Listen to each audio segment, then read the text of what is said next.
உரிமையை மீட்டெடுப்போம், இருக்கின்ற உரிமையை பாதுகாப்போம் என்ற முழக்கத்தோடு மிக எழுச்சியோடு இங்கே நடைபெற்றுக் கொண்டிருக்கக்கூடிய பழங்குடி இளைஞர் மாநாடு சிறப்பாக ஒருங்கிணைப்பு செய்து இந்த மாநாடு வெற்றியடைகின்ற வகையிலே சிறப்பாக ஏற்பாடு செய்த பழங்குடி இளைஞர் பாதுகாப்பு சங்கத்தைச் சேர்ந்த பி. ரமேஷ் மற்றும் தலைவர் சிவகாமி அவர்களை இந்த மாநாட்டிலே கலந்து கொண்டு சிறப்புரையாற்றி சென்றிருக்கக்கூடிய நாடாளுமன்ற உறுப்பினர் முனைவர் ரவிக்குமார் அவர்களை, எனக்கு பின்னால் சிறப்புரையாற்ற இருக்கக்கூடிய அனைத்து கட்சி தோழர்களை, உங்கள் அனைவருக்கும் நான் சார்ந்த மக்கள் தேசம் கட்சியினுடைய சார்பாக ஜெய்பின் கலந்த வணக்கத்தை உருவாக்கிக் கொண்டு இந்திய தேசத்தில் பலவிதமான பழங்குடியின சமுதாய மக்கள் வசிக்கின்றார்கள். அதில் குறிப்பாக இந்திய தமிழகத்திலே 36 வகையான பிரிவுகள் இங்கே இருக்கின்றன. அதில் பெரும்பான்மையாக வசிக்கக்கூடிய பிரிவு இந்த இருளர் சமூக மக்கள். இந்த மக்களுக்கென்று மத்திய அரசின் மூலம் பல்வேறு நலத்திட்டங்கள் ஆண்டுதோறும் ஒதுக்கப்படுகின்றன. ஆனால் ஆளுகின்ற ஆட்சியாளர்கள் இந்த பழங்குடியின மக்கள் யார் இவர்களுக்காக குரல் கொடுக்க போகிறார்கள், இந்த மக்களுடைய உரிமைகளையும் இந்த மக்களுடைய தேவைகளையும் யார் இந்த மக்களிடத்திலே எடுத்துக்கொண்டு சேர்ப்பார்கள், கேட்க நாதியற்கு கிடைக்கக்கூடிய நபர்கள் என்று ஏளனத்தோடு எண்ணிக்கொண்டு ஆண்டுதோறும் ஆளுகின்ற ஆட்சியாளர்கள் உங்களுக்காக ஒதுக்கப்படுகின்ற திட்டங்களை எல்லாம் சூறையாடி கொண்டிருக்கிறார்கள். அதுபோன்றுதான் இந்த ஜன்மன் திட்டத்தில் கொள்ளையடிக்கப்படுகின்ற செயல்கள். நாம என்ன சொல்றோம்னா, 2000-3000 ஆண்டுகளாக இந்த மண்ணை பக்குவப்படுத்தி இந்த மண்ணிலே வாழ்ந்த எனது மூதாதையர்கள், இந்த மண்ணின் பூர்வகுடி மக்கள், இந்த மண்ணின் மைந்தர்கள் நாங்கள். நிலம் என்பது, நீர் என்பது, பணம் என்பது, நீ என்னடா எனக்கு ஊடு கட்டி தரது, கொடுக்க வேண்டிய நிதியை ஒழுங்காக ஒவ்வொரு பயனாளிகளுக்கும் கொடுத்தால் எம் மக்களே தரமாக கட்டிக் கொள்வார்கள்.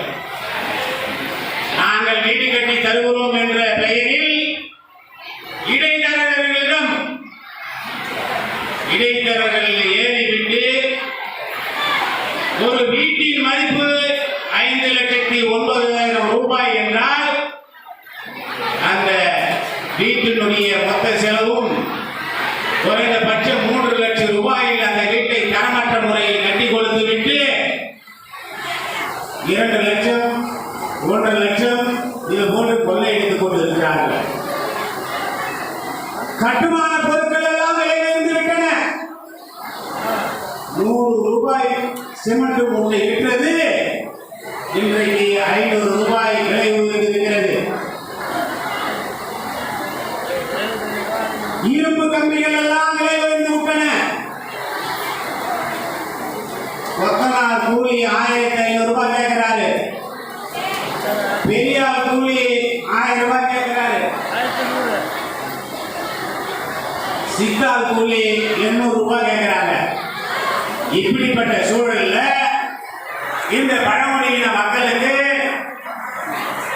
ஜன்மான் திட்டம் என்று ஒரு திட்டத்தை தீட்டி 5,09,000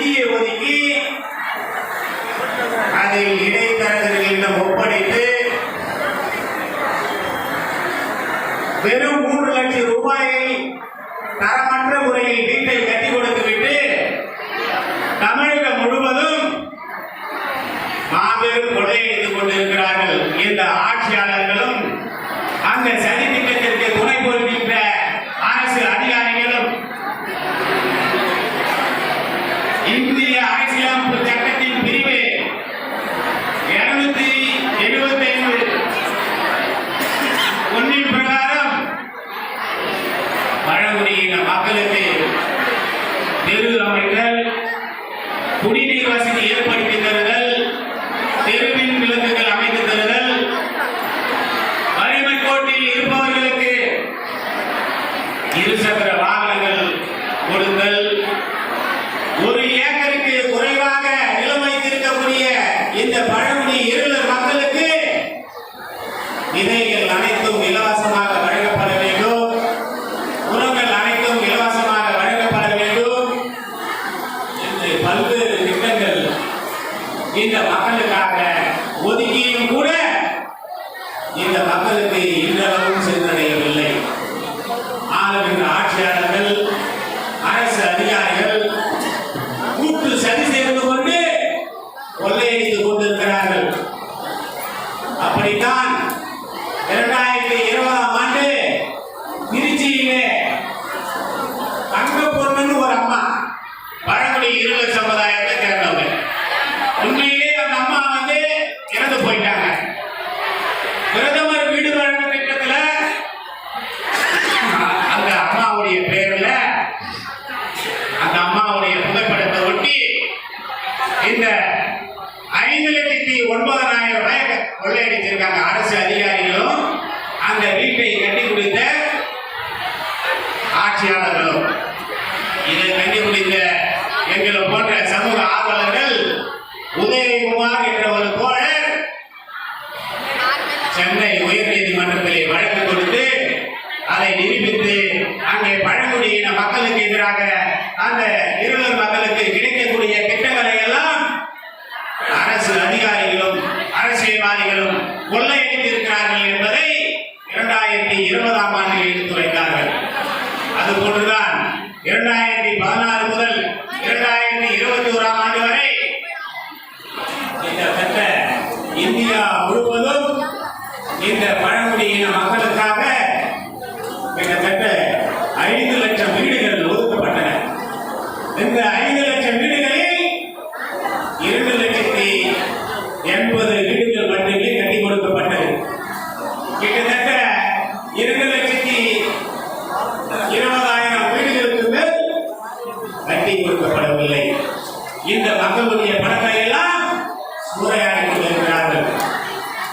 இந்த மக்களுக்கு கிடைக்க வேண்டிய திட்டங்களை எல்லாம் ஆட்சியாளர்களும் அரசு அதிகாரிகளும் இதை கவனம் செலுத்துவதில்லை. இவர்கள் எல்லாம் உங்களை தொடர்ந்து சிந்திக்க விடாமல் தேர்தல் நேரத்தில் உங்கள் வீடு தேடி உங்கள் காலில் விழுந்து கையெடுத்து கும்பிட்டு உங்கள் வாக்குகளை சுரண்டி செல்கிறார்களே தவிர உங்களுடைய